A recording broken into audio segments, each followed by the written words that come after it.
So I said this time and time again, right? The most powerful weapon and tool of this generation and probably to come for a while is social media. Um, Ideologies control bodies, and bodies inflict harm or create resolutions and solutions. We have to people. If you can control the narrative, you can control the way people navigate through this world. Within a blink of an eye, you could say, "I don't wear jerseys. I'm 30 plus," and everybody will no longer wear jerseys no more. If you had a right person to influence people, you you can say, uh, all baby mamas over 40 are washed up and will never get a date, and you'll have people out here telling women in their face that they're worthless at this point because they over 40 and don't. What I'm saying is, however you use the tool, it becomes either a gun pointed at you, or it becomes either a self-defense tool to help other people and to keep yourself protected, or to harm other people. And unfortunately, when you see a car crashing, you would watch that. We're like ingrained to look at something that's tragic, chaotic, and crazy. And the way the dopamine hits work, the more you engage with sensational content, the more the dopamine wears off. It's like the first time somebody do a line, they toot their first line, they high as a kite. Then the rest of they time on the habit, they chasing that high. We kind of are in that space where we chasing the sensational social media high. It was a point in time where you watch somebody die and it was too much to watch for some people. Now you can watch somebody get killed and you won't blink an eye because we become desensitized to this. I just seen somebody get lit up in Philly, and the people in the comments was talking about the most random stuff. You just watch somebody lose their life, and they was talking about, well, he didn't get no chips. He probably should have got chips. Not going anywhere for a while, get a Snickers. You know what I'm saying? This man just died on a lie. But you desensitized to it. And the more you get desensitized to stuff, the more you need in order to get to that high. So we kind of in a catch-22 where in order to gain attention, you're going to have to create the most sensational thing. That sensational thing a lot of times won't be good. So then you control the perception, which becomes reality. People could fake it till they make it. Or you could say everything is so bad until it actually becomes that bad. We like caught up in a cycle at this point. We caught up in a cycle. And I agree. I ask myself that question all the time. How can we influence positivity to move forward? The only thing I can come up with is try and push positivity, and maybe that can help create reality for somebody that interacts with what you got going on. I never would want to be in a position where I'm pushing divisiveness, and then I help push people further away. So that's kind of the only solution that I come for, and it's not even that great of a solution. I kind of was in a time capsule where I missed, huh? Oh, go ahead. My bad. I didn't mean to cut you off. I'll wait till you. I kind of was in a time capsule because when social media first hit, I kind of swore off it because one of my friends way back in the day told me, man, my girl tripping. She's tripping about me looking at Instagram all day, and she be on there having these expectations for me. I heard that, and I was like, oh yeah. I put a block on the Wi-Fi router for Instagram. So for like 7 years, we didn't have Instagram in the house. I didn't like Shan sent me a message and I didn't get it to 8 months later because I didn't never check Instagram. Right? Am I lying? And I wasn't posting, I wasn't doing I just recently started engaging with that stuff. So I kind of watch people transfer through the social media era as somebody on the outside because I wasn't engaging or interacting with it. And I could start hearing these different ideologies that was extreme. And now that I'm interacting with social media, I could pinpoint where those ideologies was coming from. Because there are kids right now who never had child support, never had a paternity that wasn't theirs, who never been done in by women, who are opting out of the dating market. They think it's too much at this point. That's like, I know people want to share their experience and stories, and that's important, where you let things be known that are occurring. But we can't oversaturate it so people think that the minority of things that happen are what they will absolutely experience and scare people out of moving forward in life. I got a question for you. Yeah. Well, I had one too. Okay. Go ahead, bro, if you want to go first. No, I was going to say I know Sweeney was waiting. Oh, go ahead. I just wait. Shoot, I ain't tripping. You can go. You probably got the same question I got. I look at what's happening in the real world, and all social media is doing is confirming exactly what we seeing happen in the real world to a degree. People really aren't having relationships anymore. People really aren't dating anymore.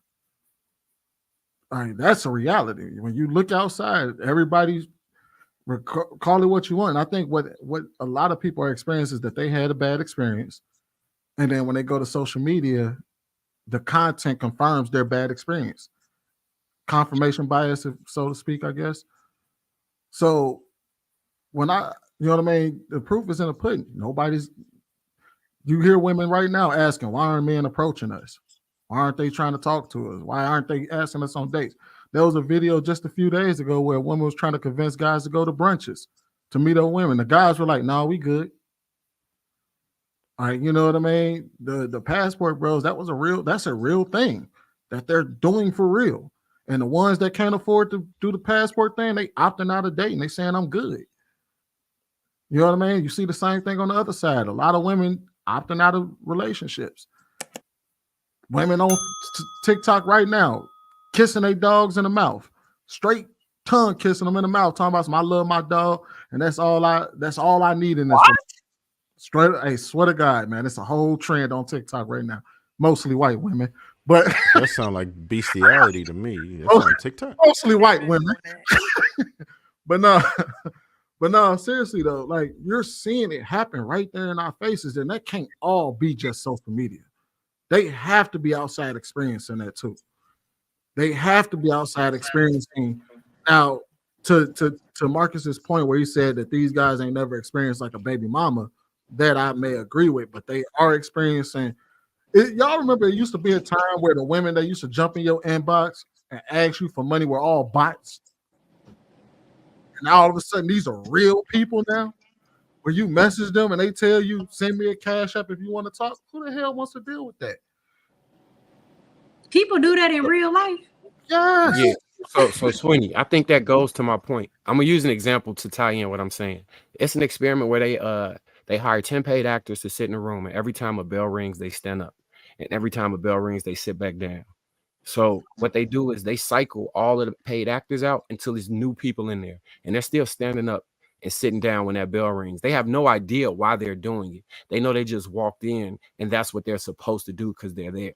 So when you talk about the bots could have started out fake, and then people believe that that's just what people do and start moving in that way. When you had the opportunity to control perception, which is back to my ideology point, you can manufacture behavior in humans. Is the Pavlov dog experiment?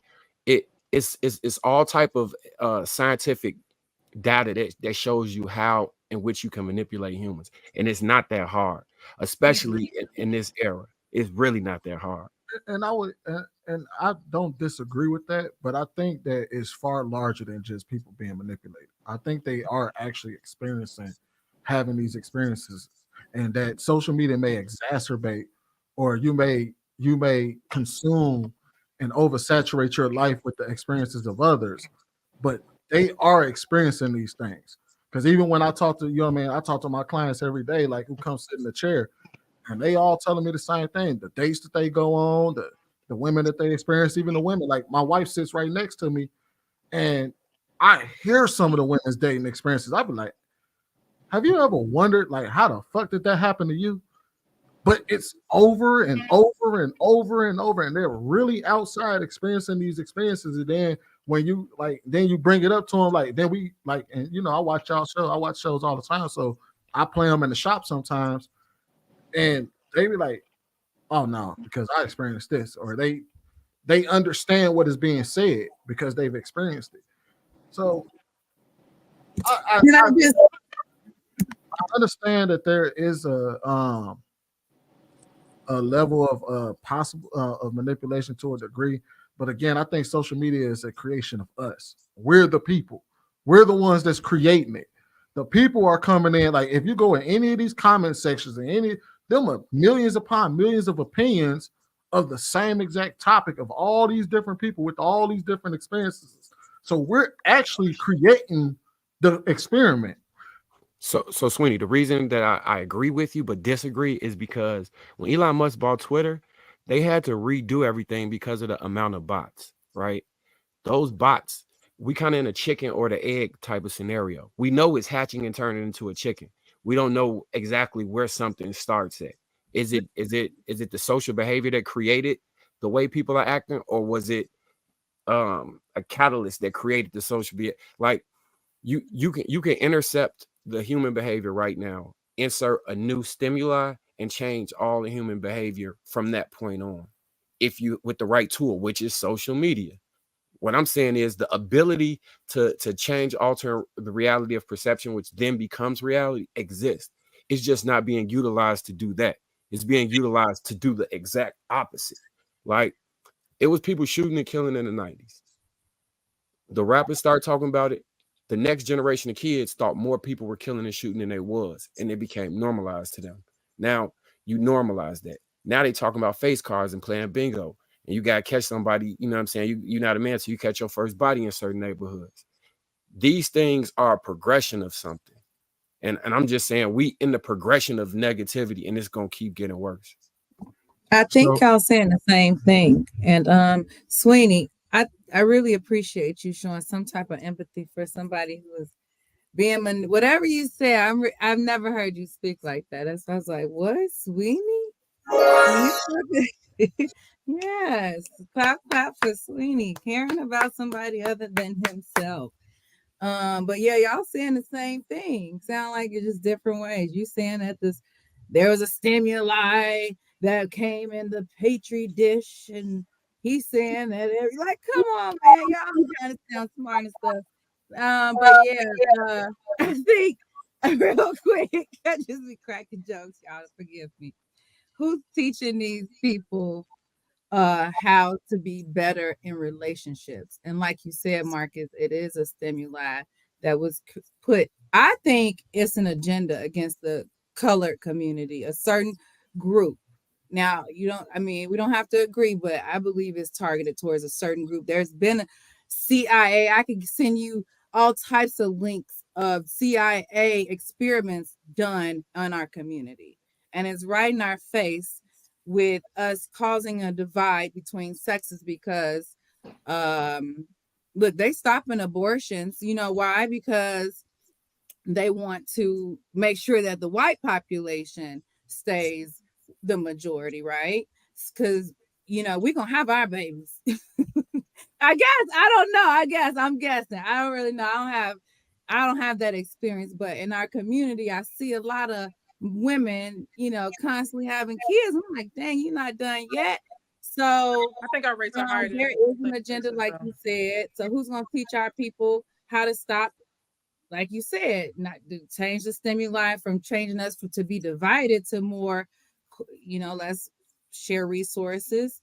Let's not charge each other for game. Let me give you some game, because if once you level up and you're my neighbor, my property value goes up.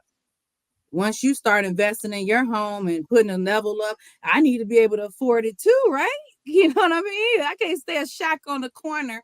We don't have that mentality. And then you mentioned, Sweeney, about passport bros, but it was also a case of when they found out y'all, was going over there, taking a women for trying to pay their women for sex, y'all were coming up missing. So I just wanted to put that out there because Trev said be responsible for our information that we put out. So I do want to include, when y'all go over there overseas looking for these women, thinking y'all gonna trick them, y'all come up either robbed or drugged, etc. Be careful. That's all I want to say, because you're gonna have to take care of them. You're gonna have to pay to get their pass, their citizenship. You got to pay for them. You just want a slave. And as far as women asking for money in the DM, I heard somebody say that. I took a little note I wanted to talk about. That's the new form of prostitution, I think. I agree with that. A lot of women are hitting up people in the DM saying, hey, you got to pay me for my time, my date, all this stuff. And I'm like, girl, are you a commodity? Like, what's going on? So I definitely don't agree with that. But I just wanted to interject and let y'all know y'all really saying the same thing. And I wanted to ask y'all, who's going to teach our community how to be better spouses, partners in business and community so that we can elevate.